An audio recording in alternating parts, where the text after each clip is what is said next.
Good morning, students. Today we will learn recording of ECG. The practical is recording of ECG and calculating the heart rate using ECG. So we will start with it. What is EKG? ECG is also denoted as EKG sometimes. Both mean the same, electrocardiography. Okay.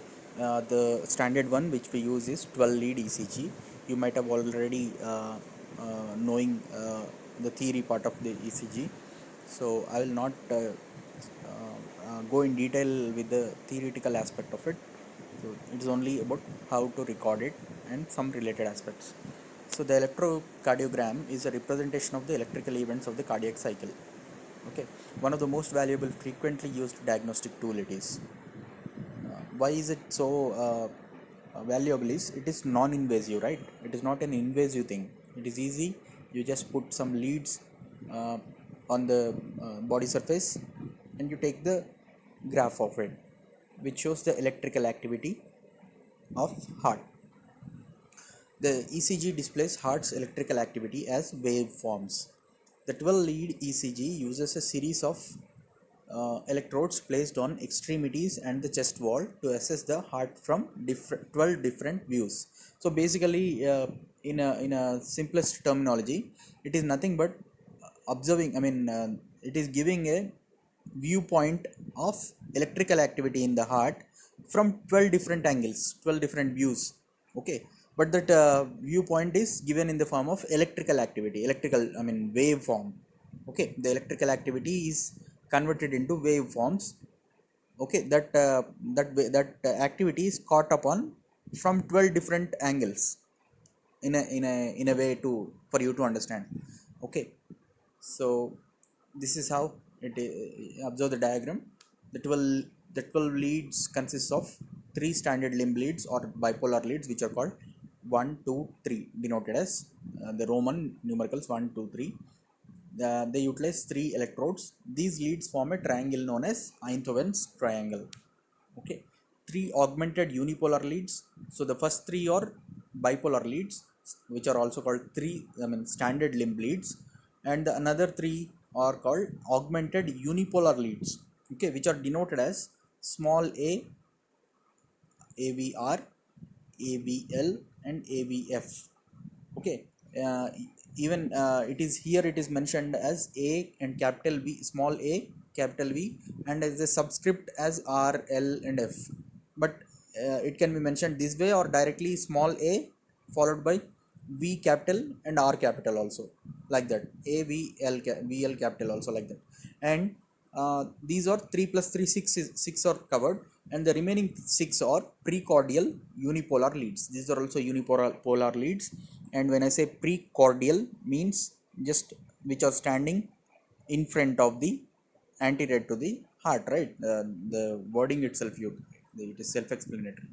So six precordial unipolar leads, which are denoted as V1 2 through V6, V1, V2, V3, V4, V5, V6, right? Or simply they are simply called chest leads also. Okay, so the you can observe the diagram on the right. Okay, so these are the top ones are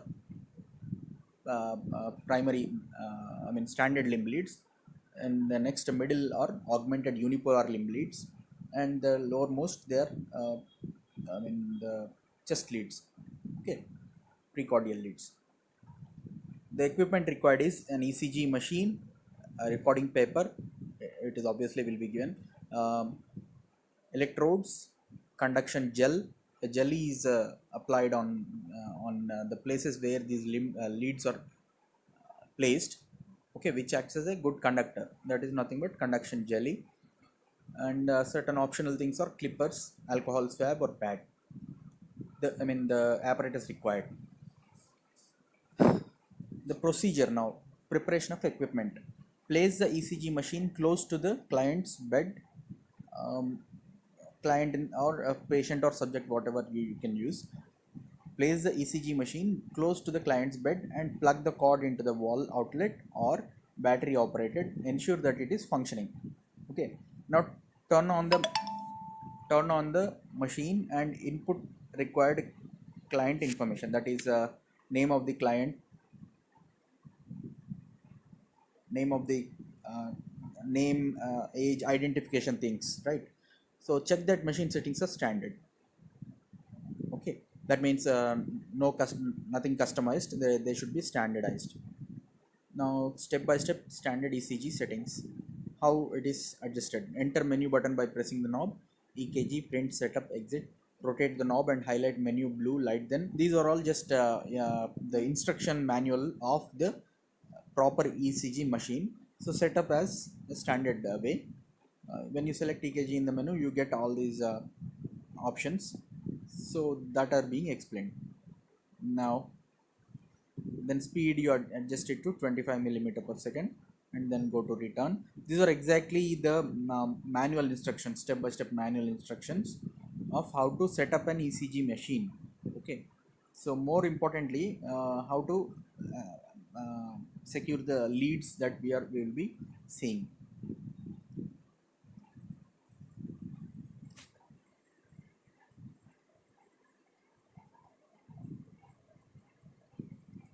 Now verify the, I mean, physician order. That means what is anything uh, specially mentioned in the prescription or order.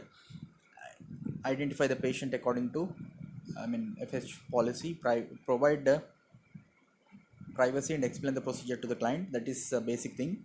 Before doing any procedure or any examination, take the patient's consent, explain the thing what you are doing and take the patient's consent. Okay,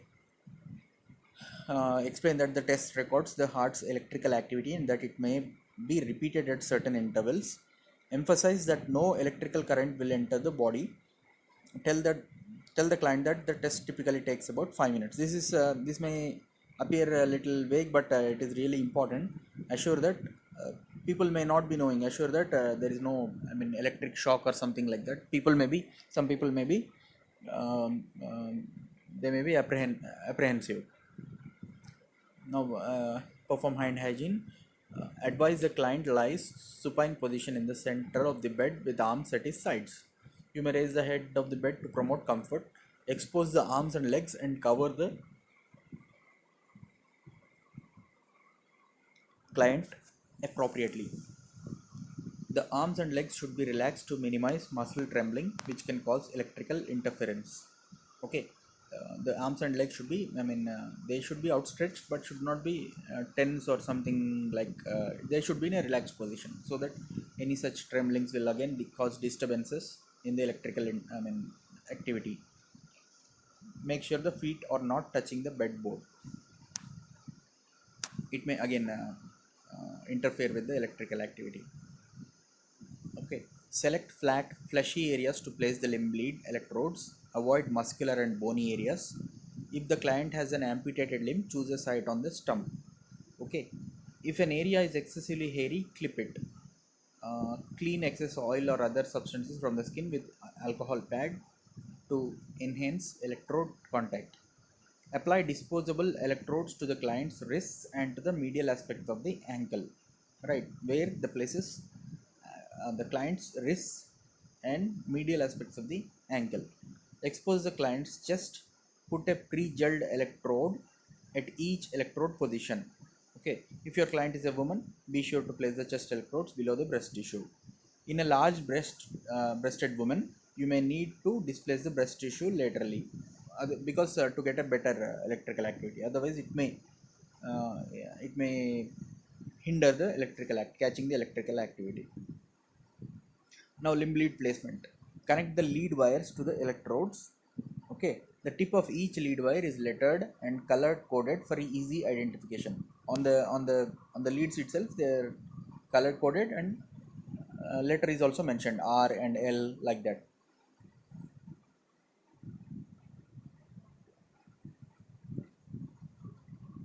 Okay, the red or RA lead wire goes to the right arm. Simple, it is obvious. And the yellow or LA wire goes to the left arm. All right, then the black or N or RL lead wire goes to the right leg. The green or LL lead wire goes to the left leg. Chest lead placements. V1 red lead, fourth intercostal space to the right of the sternum. You know how to count the intercostal spaces, right? The um, from the second, from the second intercostal space, you count on downwards. Second intercostal space, third, fourth, like that. So fourth intercostal space, the red lead, V1 red lead goes on the fourth intercostal space to the right of the sternum. V2 is the yellow lead. It goes on the fourth intercostal space to the left of the sternum. Okay. V3 green lead midway between V2 and V4. Now further you have to know V4. V4 goes, it's a brown lead, it goes in the fifth intercostal space at the mid clavicular line, right? Mid clavicular line, fifth intercostal space. Okay. Now V5 black, it is black, and it goes on the anterior axillary line at the same level as V4. Okay, that is fifth intercostal space. Now V6 is violet lead mid axillary line at the same level as V4 and V5. Okay, so V4, V5, V6 all at the same level. Level is same, but but they go more laterally. That is V4 falls on the mid clavicular line. As I said again, level is same. V4 goes on the mid clavicular line. V5 goes on the anterior axillary line. V6 goes on the mid axillary line. Now what about V1 and V2? V1 falls on the left intercostal space to the right of the sternum. V2 fourth intercostal space to the left, immediately left of the sternum. Now what is left? Only V3 is left. V3 falls between V2 and V4. Very simple actually. Okay. So now again I'll just summarize. You can just remember the colors later. So V4, V5, V6. First of all, we'll go this way. V4, V5, V6. All fall in the around fifth intercostal space, same level. Level doesn't, vertical level doesn't change. So V4, V5, V6, same level, but they fall on the V4 on the mid clavicular line, V5 the anterior axillary line, V6 on the mid axillary line. Now these are three. V1 and V2 on either side of the sternum in the fourth intercostal space.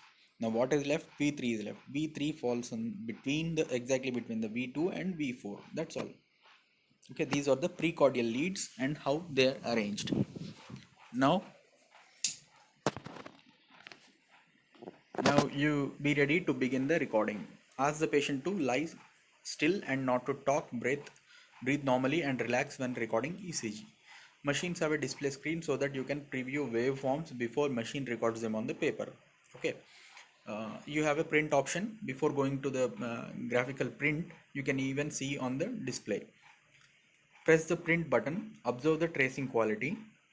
Okay, the machine will record all 12 leads automatically, recording 3 consecutive leads simultaneously. Right, 3 consecutive leads will be printing. It is recording simultaneously, then 3, then 3.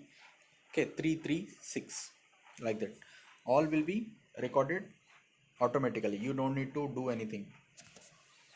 When the machine finishes recording the 12 lead ECG, remove the electrodes and clean the client's skin.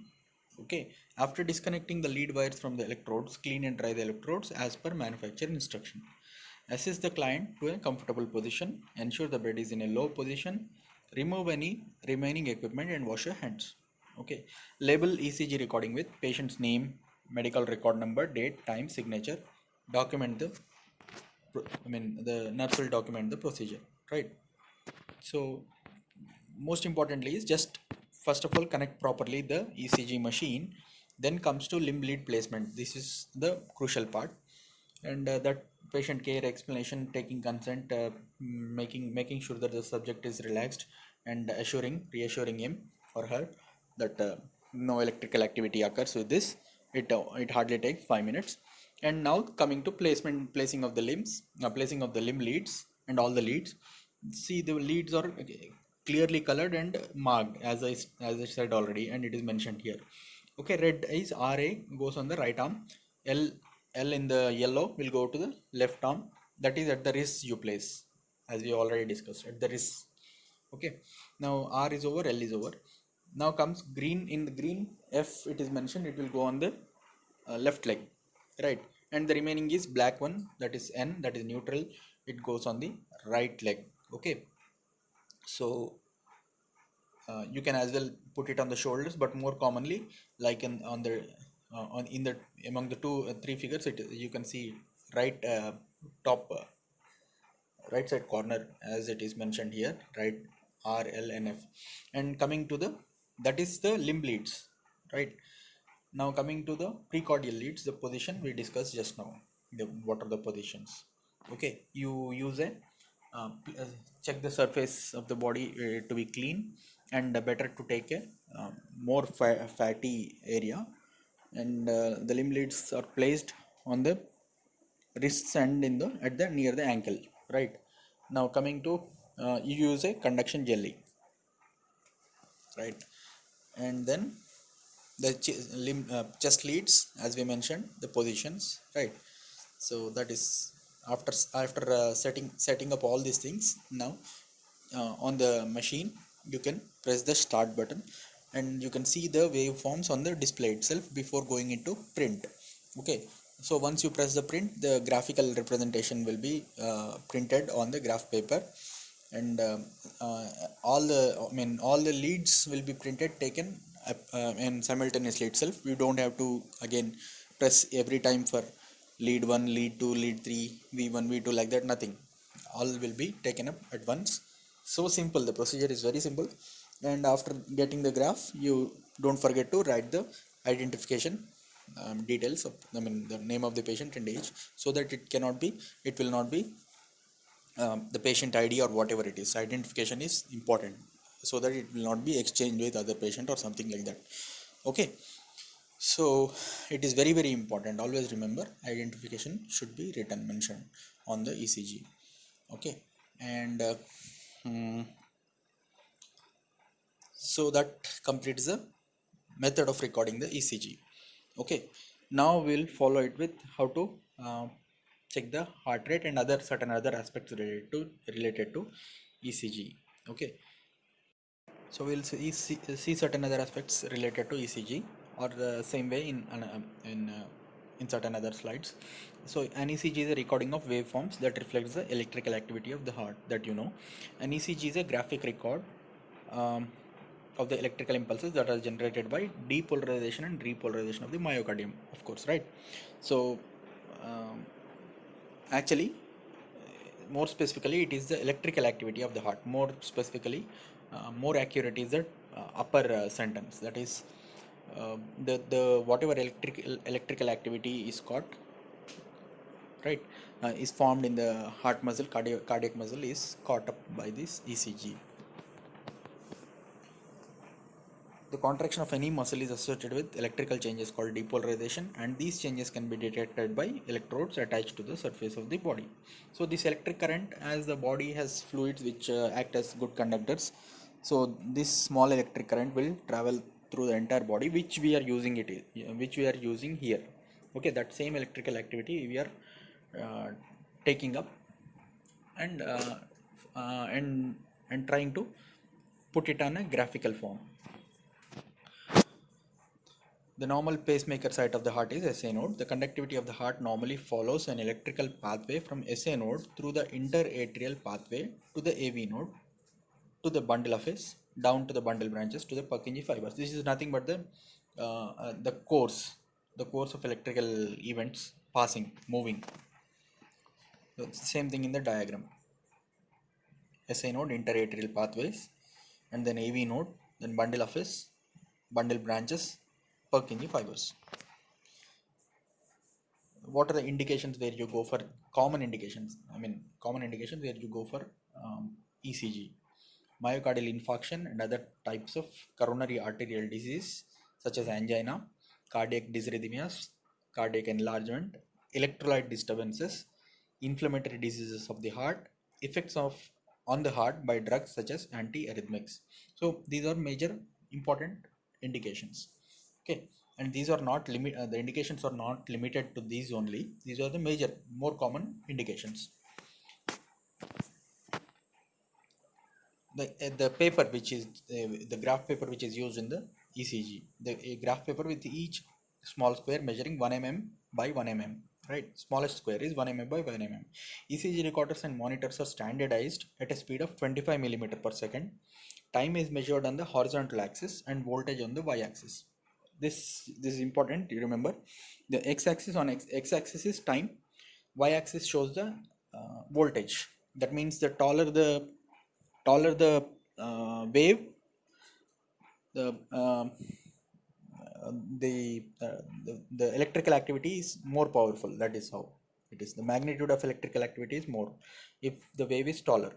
Shorter, vice versa, like that. So the farther the wave, that means on x-axis, that means more delayed, time is more. That is how what I'm trying to say. X-axis shows the time, y-axis denotes the magnitude of electrical activity. Now each small square represents 0.04 seconds. Five small squares make up one large square representing zero point 0.2 seconds. This is mathematics. Each smallest square, which it is mentioned here, 1 mm by 1 mm, that spans for 0.04 seconds on x-axis. Obviously, time is seen. So such five small squares make up one large square. So obviously, one large square corresponds to zero point 0.2 seconds. Now, don't get confused. What is large square, small square? That means we check the time span of each part of the wave. Entire electric wave, we have again, you have entire ECG. It is formed by these waves, right? P waves, QRS complex, QRS complex, T wave, etc. You already have a theoretical background of it. So for example, if the P wave spans for one large square, that means P wave stands for what? Corresponds to atrial depolarization, and that spans for 0.2 seconds, like that. Okay, that is the interpretation of it. Now ECG pattern. The baseline is the isoelectric line. It occurs when there is no current flow. So when there is no current, it is the the wave, there will be no wave, obviously. So that is called isoelectric line. If the current flows towards the lead, a positive deflection, that is above the baseline. If the current flows away from the lead, a negative deflection, that is below the baseline, occurs. Left ventricle has more influence on the ECG because of its increased muscle mass. Obviously, left ventricle is, mass wise, it is larger than the right ventricle. So that is why the proportion of its influence is more compared to right ventricle. Now, lead system. A 12 lead ECG provides multiple electrical views of the heart along a vertical and horizontal plane. The same thing we discussed. Okay. So, a 12 lead ECG provides multiple electrical views of the heart along a vertical and horizontal plane. The ECG recorder compares the electrical activity detected in different electrodes, and the electrical picture so obtained is called a lead. For example, when the recorder is set to lead 1, it is comparing the electrical events detected by the electrodes attached to the right and left arms. The ECG is made up of 12 characteristic views of the heart, 6 obtained from the limb leads and 6 from the chest leads. Obviously, we discussed the same. Out of the 6 limb leads, 3 are standard limb leads, and another 3 are augmented unipolar leads, and another rest of the 6 are chest leads. Now limb leads are again 3 and 3. 3 are bipolar limb leads. They are bipolar limb leads, standard limb leads 1, 2, 3. Another 3 are unipolar augmented limb leads, AVR, AVL, and AVF. All these have separate viewing angles. Okay, electrical angles. Obtained through 4 electrodes placed on the right arm, right leg, left arm, and left leg. Chest leads are 6, V1 through V6. V1 is electrode positioned in the 4th intercostal space in the right sternal border. V2 4th ICS in the left sternal border. V3 midway between V2 and V4. V5 is 5th intercostal space in the left mid clavicular line. V5 same level as V4, anterior axillary line. V6 same as V4 and V5, mid axillary. These things we discussed. So same thing, a photograph of it. Okay. Observe the positions of it. Now right leg and left leg. Okay, observe this diagram. Clearly shows the positions of the precordial leads. Normal ECG, the waves, P wave, QRS complex, T wave. Now you might be knowing already segments and intervals. So PR interval, PR segment, QRS complex, QT interval, ST segment, all denote particular activities of the cardiac cycle, right? The electrical activity of the cardiac cycle is characterized by 5 primary wave deflections designated by the letters PQ or ST. P wave represents atrial contraction. Shape of the P wave remains. So these things I'm reading out a little quicker because these are all related to theory part. So represents P wave represents atrial contraction. Shape of the P wave remains the same unless it is generated from different focus. QRS complex represents ventricular depolarization and is composed of 3 waves: the Q, R, and S. Q wave is the first negative deflection. R wave is the first positive deflection after the P wave. S wave is the negative deflection following R wave. It is about 0.08 to 0.12 seconds, represented by 3 small squares. PR interval is measured from the beginning of the P wave to the beginning of QRS complex. So don't get confused. Remember beginning part. So PR interval is from the beginning of P wave to the beginning of QRS complex. Normal PR interval is 0.12 to 0.2 seconds, represented by 3 to 5 small squares. So again, represented by 3 to 5, these things you don't have to remember. It is better to remember the normal range of time interval, that is 0.12 to 0.2 seconds, the time it takes for the impulse to spread from atria to ventricle. So PR interval is nothing but it is nothing but it denotes the time taken for the impulse to spread from atria to ventricles.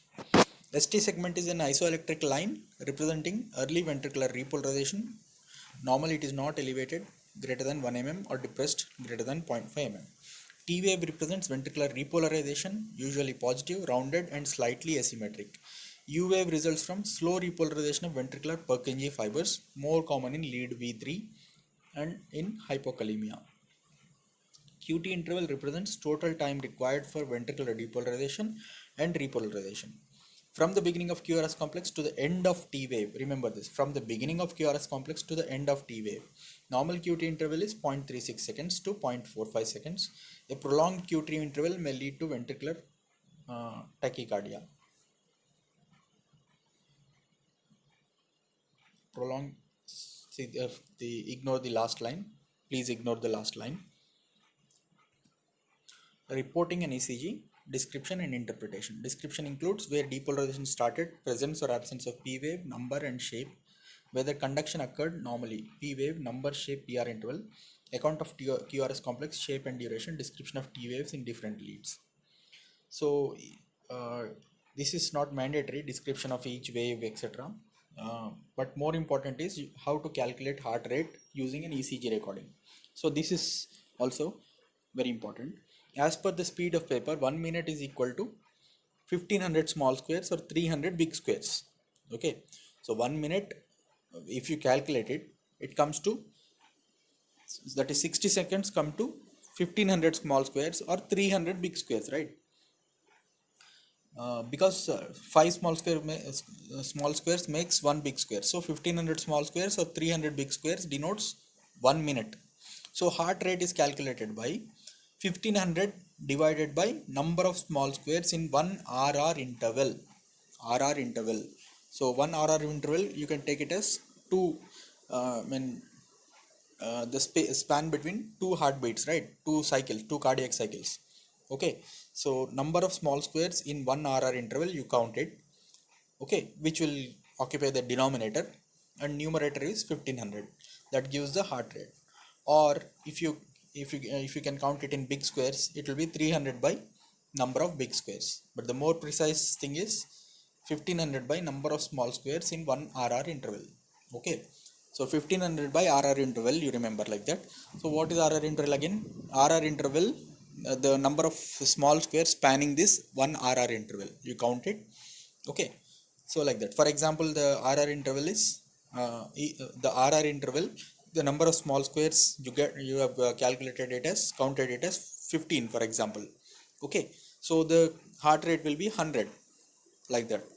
Simple. So remember this.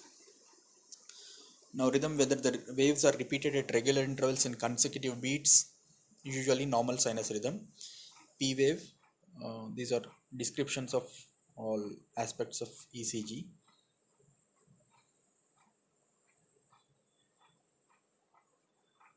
See, generally ST segment depression is seen in ischemia and ST elevation in acute myocardial infarction. All these again interpretations, specifically speaking, strictly speaking, you don't need now. But more important is you have to know what waves are present, what deflections, what waves are present, what is isoelectric line, what is x-axis denotes, what is y-axis denotes, and what is each small square, what is the measurement and how much it time it spans for, and what waveform each p wave indicates what part of the cardiac cycle, qrs complex, t wave, u wave, like that. All these things you have to know, and you have to know the differences between interval and segment.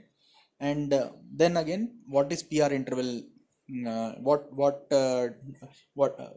part of the cardiac cycle denoted by the pr interval, like that qt interval, like this. These things are important. So more than segments, intervals are very important, you have to know. And you have to check for the heart rate, and then also please observe the rhythm also. Okay, because one one wave may be normal, complete the physical structure of the wave may be normal, but rhythm is also very important, because there are not only just um, uh, uh, heart, the problems are not only related to infarction, etc. There are rhythm abnormalities also, so you have to uh, observe the rhythm for sure. This is Einthoven's triangle.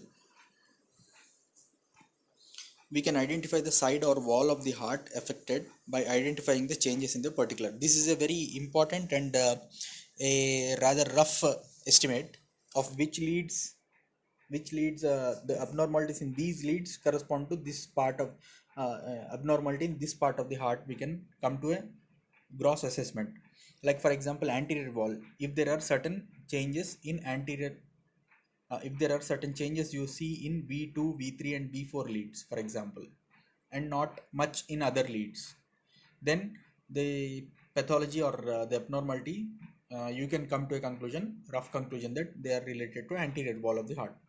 Now, for example, the abnormalities you are seeing in the ECGs of AVF lead 2, lead 3, it will point out towards inferior wall abnormalities. Okay, for example, you see the changes in lead 1 or AVL or V5 and V6, that will point towards lateral wall abnormality. Okay, so these are the basic pointers, you have to keep it in mind. So of course these things again, you will come across in the medicine and in the future years. But as I told you, how to how to what is the procedure to set up the ECG and how to record it, this thing you have to know, and a relevant theoretical background. Okay, so that's about the recording ECG and heart rate, right? I hope you understood, and read the manual again. Okay. Read it, and if possible try to practice it. That's all for now. See you in the next class. Thank you.